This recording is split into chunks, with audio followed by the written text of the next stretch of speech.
First time niyo pala makikita. Silipin niyo muna. What's up guys? Another watch. Hindi, joke lang. Kaya tayo gumaganon, brother. Hi, paro ko muna yung ano mo, another watch, another day mo. Kasi si Ma'am Nicole, one of our VIPs, is coming here today guys. Pero they're very much interested in getting the Rolex. Kung naalala nyo yung pinost natin na Rolex OP na blue dial, and dapat personal ni Carl guys. So nag-PM si Ma'am Nicole, itingnan daw nila Ma'am Nicole. So they're interested in getting this one. Via chat, I gave them the price of 500,000.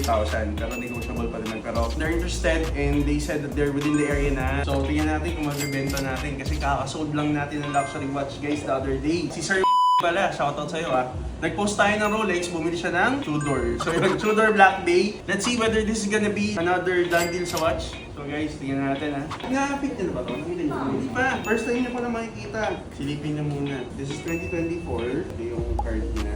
Tapos recently service din siya. So okay movement. Here's the ito yung links boss. Masyadong maliit for you or pagdalawa. Yes, 36 mm. Boss, fit mo. Ano bang napag-usapan mo? Niloloko ko siya sa ito 30. Sabi niya, bibili daw niya sa Ma'am niya. Ang sabi sa akin Carl na offer, kasi po, this one, we're selling for 500. Kasi sabi niya para sa ma'am niya, pero meron na daw watch si ma'am niya. So parang prior niya ngayon, si daddy niya. Because of that, kung sakali ako kuha, gawin kong gift sa kanya. If ever po, trade value na mag-offer daw namin dito is 80. 100 niya daw binibenta. Pakayos natin boss, kasi parang it's different when you pag nasuot mo, mas makakapag-decide ka. I mean, if you like it now, kahit hindi mo pa nasusuot, pag nasuot mo, mas boss, palagyan mo ng para masuot mo. Dalawa. Lagyan natin. Isuwi tayo sa mga tropa natin guys. Favor lang tayo. Brother Andre, sorry. Pasensya na hindi ko ng konting oras mo. Sure, magpapaad lang ako dalawa. Sige. Singilin mo na lang ako ng ano. Brother Dave, siya pala alalagyan ka ba? Sorry busy ka ba?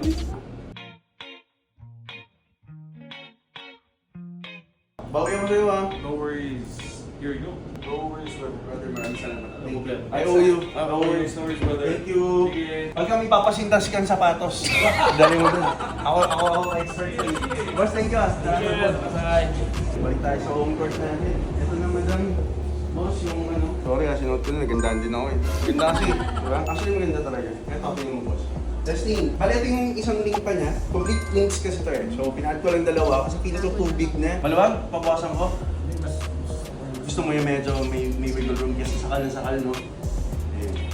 May bagong watch din tayong 80 para sa wifi natin. Okay, so we sold this guys. Dandil tayo kay Ma'am Nicole. Yung OP34 natin, we sold it for 500,000 pesos. Palagay naman sa paper bag mo para mas madaling dalhin niya. Wala akong Rolex paper bag sorry. Okay lang. Tsaka ang laki ng paper bag ko yung pricing. Parang maluwag. Gusto niyo lagyan ng sapatos para ano? Para magkasa. Okay, maraming salamat Madam Nicole and Sir Lucky. Maraming salamat po. Thank you so much. Thank you po. Salamat. Ingat po kayo. Congrats on your first Rolex ba, boss? Congrats boss. Maraming salamat. Thank you. And guys, nabenta na natin yung OP natin. Ayan. So, nagkasundo. Nabenta natin for 500,000 pesos yung OP natin. Pero we got a good deal kasi we got this 80 na less dun sa bill. So, this is an 80 with diamonds. I'm gonna have this checked pa. I'm gonna have this polished. So, yun guys. Lip check na, sir. Lip check na. Okay, sige, solo flight muna tayo ngayon guys ha. For the cap, I'm wearing Represent Puma collaboration. This is available here for 10,500. Tama ba man, Jeff? Yes. Ayun, 10,500 for the cap. Tapos, for the top, I'm wearing Rocawear. Magkano to man, Jeff? 10,500 din to. For the pants, we have LV, so inquire na lang kayo kung sakali. Pero this one, around 70 to 80,000 pesos. And then for the shoes, Golden Goose tayo ngayon, Ball Star. So this is available for 40,000 pesos. And then for the watch, we have the Oyster Flex Rose Gold. That's it.